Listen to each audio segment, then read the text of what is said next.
Murid-murid, mari kita perhatikan dua keping gambar ini. Kedua-dua gambar yang ditunjukkan menunjukkan satu persamaan, iaitu kunci berkarat dan paku besi berkarat. Mengapakah kunci atau paku besi berubah menjadi keperangan ataupun karat setelah terdedah pada udara untuk beberapa hari? Salam sejahtera, saya Cikgu Mahfariza, guru sains anda untuk hari ini, dan topik yang akan dipelajari adalah daripada bab 4 tingkatan 3, iaitu siri kereaktifan logam. Untuk pembelajaran pada kali ini, murid-murid haruslah boleh 1. Membina siri kereaktifan logam berdasarkan tindak balas terhadap oksigen serta menulis persamaan bagi tindak balas tersebut. 2. Menentukan kedudukan karbon dan hidrogen dalam siri kereaktifan logam. Ya murid-murid, berbalik kepada persoalan sebentar tadi, mengapakah paku besi dan kunci berkarat? Apakah tindak balas yang terlibat ke atas paku besi ini? Paku besi dan kunci merupakan contoh-contoh logam yang boleh ditemui dengan banyaknya dalam kehidupan seharian kita. Seperti yang telah kita ketahui, logam merupakan unsur yang banyak ditemukan dalam kerak bumi dalam bentuk sebatian. Ianya disusun dalam satu siri kereaktifan logam berdasarkan kecergasan logam tersebut bertindak balas dengan oksigen. Maksudnya, kebolehbakaran sesuatu logam dengan oksigen.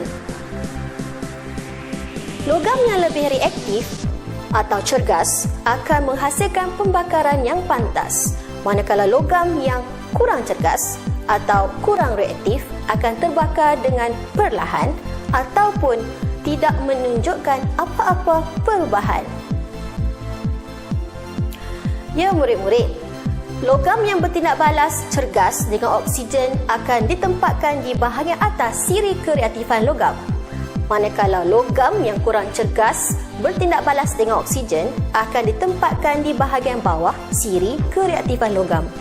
Begitulah caranya untuk membina satu siri kereaktifan logam. Okey, cikgu akan berikan beberapa contoh tindak balas kimia untuk menunjukkan bagaimana kita dapat membina satu siri kereaktifan logam. Contoh logam yang akan digunakan adalah magnesium, kuprum, aluminium dan zinc. Keempat-empat logam ini akan ditindakkan dengan oksigen. Hasilnya adalah seperti berikut. Magnesium didapati terbakar dengan api putih berkilauan. Aluminium didapati terbakar dengan nyalaan yang terang. Zinc didapati nyalaan terang secara perlahan. Kuprum didapati baraan malap. Berdasarkan hasil pemerhatian yang dijalankan tadi, kita dapati logam yang paling aktif adalah magnesium, manakala logam yang tidak aktif adalah kuprum. Jadi, susunan kereaktifan logam secara tertib menaik akan dimulai dengan kuprum dan diakhiri dengan magnesium. Aluminium adalah logam yang lebih cergas berbanding zinc. Ya murid-murid, akhirnya kita dapat membina satu siri kereaktifan logam untuk 4 jenis logam tadi. Susunan bermula dengan logam kuprum diikuti dengan logam zinc, diikuti dengan logam aluminium dan diikuti dengan logam magnesium. Menulis persamaan tindak balas kimia ke atas tindak balas yang berlaku. Ya murid-murid, untuk menulis persamaan tindak balas kimia yang berlaku, kuprum bertindak balas dengan oksigen membentuk sebatian kuprum oksida. Zinc bertindak balas dengan oksigen membentuk sebatian zinc oksida. Aluminium bertindak balas dengan oksigen membentuk sebatian aluminium oksida. Magnesium bertindak balas dengan oksigen membentuk sebatian magnesium oksida. Seterusnya, marilah kita memahami kedudukan karbon dalam siri kereaktifan logam. Kedudukan karbon ditentukan dengan membandingkan kecenderungannya untuk menyingkirkan oksigen daripada sebatian oksida logam. Rajah A. Dalam eksperimen ini, kedudukan karbon adalah lebih tinggi daripada logam di dalam siri kereaktifan logam. Oleh itu, karbon boleh menyingkirkan oksigen yang terdapat pada sebatian oksida logam. Hasilnya, logam tulen diperolehi. Rajah B. Dalam eksperimen ini, kedudukan karbon adalah lebih rendah daripada logam dalam siri kereaktifan logam. Sebatian oksida logam tidak bertindak balas dengan karbon. Logam tulen tidak diperolehi. Murid-murid, inilah siri kereaktifan logam yang terbentuk melalui pemerhatian ke atas tidak balas pembakaran sebatian logam dengan karbon. Kedudukan karbon adalah di antara aluminium dan zinc. Seterusnya, kita akan memahami kedudukan hidrogen di dalam siri kereaktifan logam.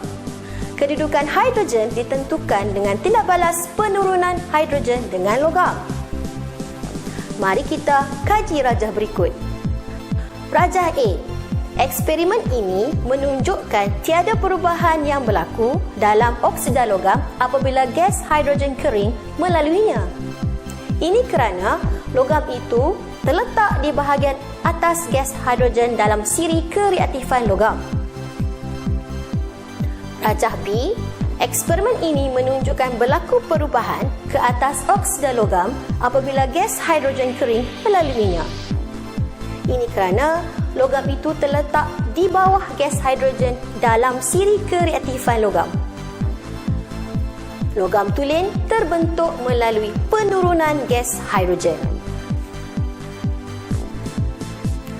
Kesimpulan bagi eksperimen tadi, dalam rajah A, logam yang kedudukannya dalam siri kereaktifan logam lebih tinggi daripada gas hidrogen tidak menunjukkan sebarang perubahan. Manakala pada rajah B, menunjukkan berlaku perubahan tindak balas kimia kerana logam seperti ferrum, timah dan plumbum terletak di bawah gas hidrogen dalam siri kereaktifan logam. Sebatian logam ini diturunkan dan diuraikan kepada logam tulen dan gas karbon dioksida dihasilkan. Baiklah, kita sudah sampai di pertengahan pembelajaran. Sebagai pengukuhan, murid-murid haruslah boleh mencuba untuk menjawab soalan yang dibekalkan ini. Praktis formatif 4.2. 1. Apakah siri kereaktifan logam? 2. Nyatakan logam yang paling reaktif dalam siri kereaktifan logam. 3. Nyatakan logam yang paling tidak reaktif dalam siri kereaktifan logam. Seperti biasa, murid-murid boleh membuat rujukan atau berbincang sesama rakan untuk mendapatkan jawapan yang betul. Akhir sekali, cikgu berharap murid-murid sudah boleh membina siri kereaktifan logam berdasarkan tindak balas terhadap oksigen serta menulis persamaan bagi tindak balas tersebut. Menentukan kedudukan karbon dan hidrogen dalam siri kereaktifan logam. Selain itu, murid-murid juga boleh membuat rujukan pada pautan yang cikgu sediakan ini. Nanti anda akan mendapat lebih banyak maklumat tambahan. Okey, semoga murid-murid dapat belajar dengan baik pada kali ini. Sampai kita bertemu lagi. Bye!